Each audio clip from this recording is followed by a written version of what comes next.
Have you ever wondered how an entire nation can drift so far from truth that even God's own word becomes buried, forgotten, and lost? This is exactly what happened in the days of King Josiah. The temple still stood in Jerusalem. Priests still moved through its courts. Rituals may have continued. Outward religion remained. But deep inside those sacred walls, under layers of dust and neglect, something shocking had disappeared. The book of the law. God's covenant instructions to his people had been abandoned, ignored, and hidden beneath years of spiritual decay. And when it was finally discovered, it did not create celebration first. It created fear. Because the moment Josiah heard the words of the scroll, he realized how far Judah had fallen. The people had not merely become distracted. They had rebelled. For generations they had embraced idols, injustice, corruption, and false worship. Altars to pagan gods stood across the land. Sacred places had been polluted. Leaders had guided people away from truth. Hearts had hardened. Sin had become normal. Yet all the while, God's word had already warned them. Blessings for obedience, judgment for rebellion, mercy for repentance. But no one was listening. When the scroll was read aloud before King Josiah, the weight of that reality crashed upon him. Scripture says he tore his robes, a sign of grief, shock, and brokenness. He did not defend himself. He did not blame previous kings. He did not dismiss the warnings as outdated. He trembled before the word of God, and that humility became the spark of national revival. Josiah immediately sent leaders to seek the Lord. He gathered the nation.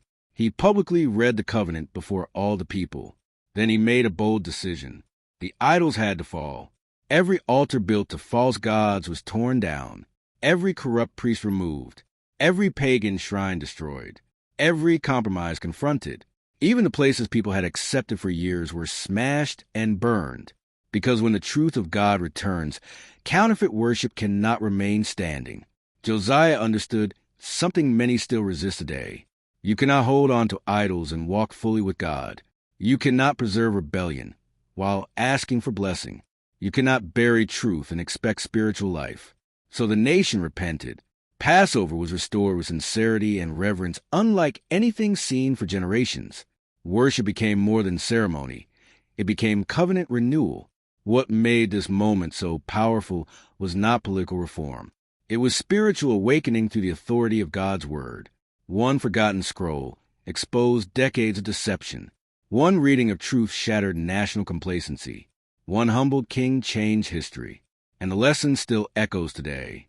Many people maintain the appearance of faith while God's word sits unopened, neglected, buried beneath distractions, traditions, entertainment, and compromise. Temples can be active while hearts are empty.